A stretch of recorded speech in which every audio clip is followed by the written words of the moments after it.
quiero darle la bienvenida a esta hora a Carlos Guerra. Él es referente de zoonosis del Programa de Salud Pública del DAIS. Señor Carlos, bienvenido, ¿cómo está? Muy buenos días, muchísimas gracias por la invitación. Bueno, ¿por qué se está hablando últimamente mucho del tema de leptospirosis y qué es, cómo se manifiesta esta enfermedad en las personas? Ok, la leptospira, últimamente estamos hablando de leptospirosis porque, ella tiene una estrecha relación con el tema de inundaciones, de lluvias, y pues es por eso, lógicamente, que los casos hoy nos están aumentando. Y hay que tener en cuenta también que es una enfermedad que se parece mucho a dengue, y como hoy Cartagena está en una situación de dengue similar a la de Colombia, ya ha venido bajando los casos, pero simultáneamente, como se notifican los casos de dengue, se están notificando los casos de leptospirosis. La leptospira es una bacteria que generalmente el hospedero principal son las ratas y roedores, pero no son los únicos.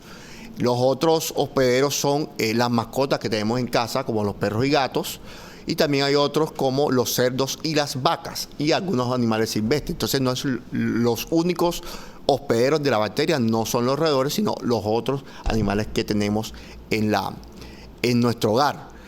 ¿Cómo la adquirimos? La adquirimos de manera directa a través del contacto directo de esa orina de roedores con nuestro cuerpo, con algunas mucosas o con algunas heridas, o también de manera indirecta a través de alimentos contaminados. Sí, señor Carlos, efectivamente así se transmite la leptospirosis, así se adquiere. Los entornos limpios, sucios, también contribuyen a la proliferación de estos roedores, la importancia allí de mantener espacios limpios, ¿no? Así es.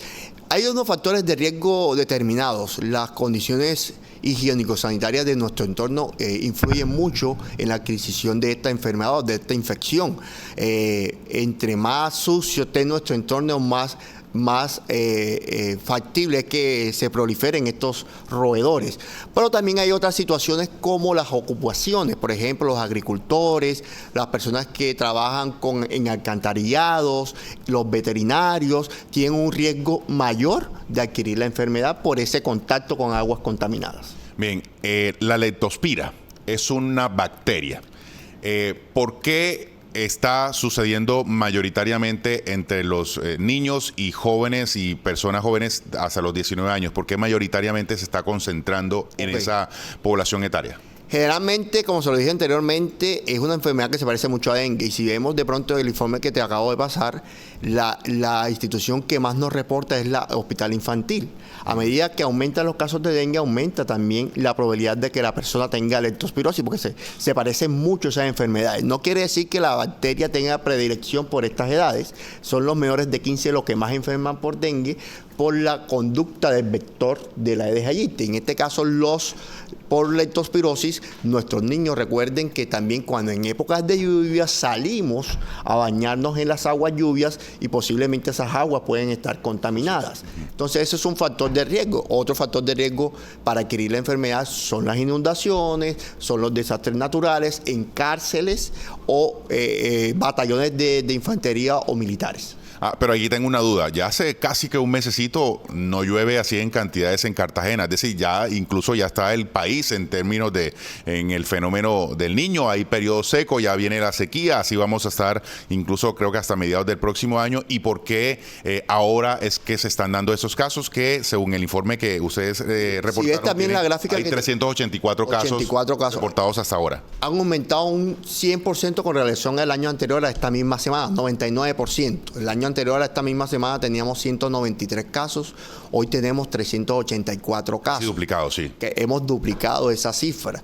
Pero esto tiene que ver mucho porque también hay que hacer un diagnóstico diferencial con otras patologías. Por ejemplo, la influenza puede causar lo mismo, dengue puede causar lo mismo, las hepatitis, ya sea B, C, A, pueden causar lo mismo. Entonces, esto puede estar pasando porque generalmente existen todavía reservorios de la orina de los roedores que todavía están contaminando a los niños. Pero aquí hay una cosita que hay que agregar. El diagnóstico de leptospirosis no es muy fácil. Porque de pronto puede haber mucho más casos de lo que hoy tenemos en el sistema. Esos casos que están ahí aún permanecen como sospechosos porque el diagnóstico no es fácil. Hay que tomar 2 muestras pareadas, que quiere decir una en el momento que nosotros captamos al paciente y 10 días después de haber tomado la primera. y muchas veces el paciente no dura los 10 días de estancia hospitalaria, el paciente se nos pierde. Aquí hay que llamar enérgicamente la atención a las aseguradoras, porque hay que hacer un seguimiento estricto. A las GPS. A las GPS, exactamente, para que esos pacientes se les pueda tomar adecuadamente las 2 muestras y poder hacer un diagnóstico efectivo de esta patología. Doctor Carlos, usted está haciendo referencia de que este se parece mucho al dengue. Así es. ¿Cuál es la diferencia? ¿Cómo uno podría detectar, digamos, sin ser médico especialista, uno como papá de un niño puede decir, no, este está mal? Ok. Este pelado está mal, hay que llevarlo a urgencia rápido. ¿Qué diferencia hay? La leptospirosis en su etapa inicial es un síndrome febril igual a dengue, fiebre, malestar general, mialgias y artralgia, que generalmente es la fase inicial, que dura aproximadamente una semana. ¿Qué diferencia hay entre dengue? Que de la fiebre de dengue no pasa de 5 días. Ya cuando un paciente tiene 5 días de evolución, más de 5 días de evolución, hay que pensar en otra patología de dengue. Entonces hay que hacer para que juegue un papel importante al médico.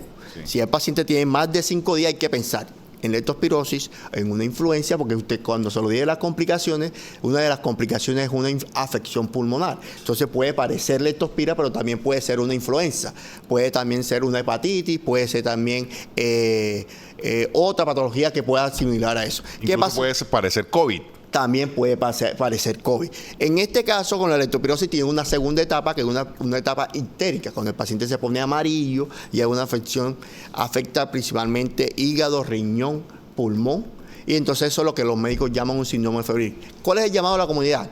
No automedicarse, independientemente que sea dengue, que sea leptospira, que sea influenza, lo importante es acudir lo más pronto a un centro de salud, que el médico es quien debe definir cuál es la conducta con esos pacientes. Vamos a hacerlo muy pedagógico. Si yo tengo un día de fiebre, me puedo quedar en la casa. Un día sí, señor. Si tengo 2 días de fiebre, ya hay que estar alerta a los signos de alarma en este momento. ¿Cuáles son los signos de alarma tanto para dengue como para la leptospira? Paciente que tenga vómitos, okay, dolor abdominal. Si tengo fiebre, diarrea, más vómito, diarrea, dolor abdominal, vaya para acá. Si tengo 3 días de fiebre y sigo en mi casa, consulta inmediatamente. Desde el segundo día. Desde el segundo día. Si tengo solo fiebre y no los demás síntomas, hay que esperar en casa. Al tercer día. Al tercer día. Ok, si no tengo fiebre, pero tengo dolor abdominal o diarrea o vómito, también hay que consultar. Recuerden que el vómito y la diarrea son signos de alarma que puede estar pasando algo. Posiblemente no sea dengue, leptospira, porque el síntoma patognomónico en esta enfermedad es la fiebre. Entonces puede ser una infección, una enfermedad transmitida por alimentos, otra enfermedad que pueda estar causando eso. Si tengo vómito, fiebre, puedo deshidratarme y lo más lógico es que consulte inmediatamente. Señor Carlos, acá viendo el registro histórico de cómo se ha comportado a lo largo de estos años la leptospirosis aquí en la ciudad de Cartagena, vemos que en el año 2021 fueron 82 casos, mientras que en el 2022 fue aumentando la cifra a 193 y ahora en el 2023 la cifra es de 384 casos. Es un número bastante considerable. Recordemos también la cantidad de lluvia que cayó por este tiempo. Octubre acá, y noviembre. Exactamente, sí. Acá y que azotó al Caribe colombiano. De estas 384, ¿cuántas personas fallecieron? ¿Cuál es el número de muertes? Hoy en el sistema tenemos 16 casos notificados de casos sospechosos de leptospirosis. Cuando se notifica un caso, nosotros hacemos una unidad de análisis que le llamamos, donde convergen todas las entidades que atendieron a ese paciente, incluida la aseguradora. ¿Qué hacemos? Recopilamos toda la información, analizamos si el caso cumple o no cumple con una definición de caso para leptospirosis. De esos casos analizados se han descartado 4. Entonces hoy tenemos 12 casos que aún permanecen como sospechosos. No podemos decir hoy que son leptospirosis. Como se los dije, solo hay una prueba que se hace en el Instituto Nacional de Salud, que es la MAT. Solo lo hace el instituto. Entonces estamos a la espera de esos resultados. Son compatibles con leptospirosis, pero no podemos decir que murieron por leptospira sin ese resultado de la MAT. Entiendo. ¿Y cuáles son los barrios donde se han reportado mayor número de pacientes con leptospirosis? Como se los dije, está muy estrechamente relacionados con las condiciones higiénico-sanitarias del entorno. Nuestra localidad de la Virgen y Turística, o localidad 2, es la que más se ha afectado, lógicamente, por toda esa franja de la Ciénaga de la Virgen.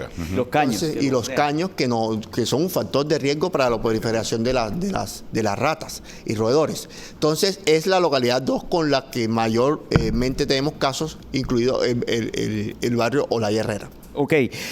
En el caso del dengue existía una creencia que el dengue se propagaba a través del agua sucia, y veíamos que muchos ciudadanos se quejaban porque en sus barrios había muchos sitios con aguas residuales, y eso proliferaba el mosquito. ¿No?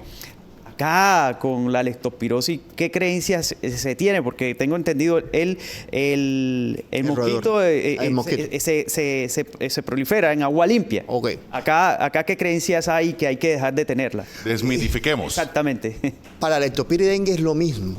¿Qué pasa con dengue? La gente está acostumbrada a acumular cosas que no sirven.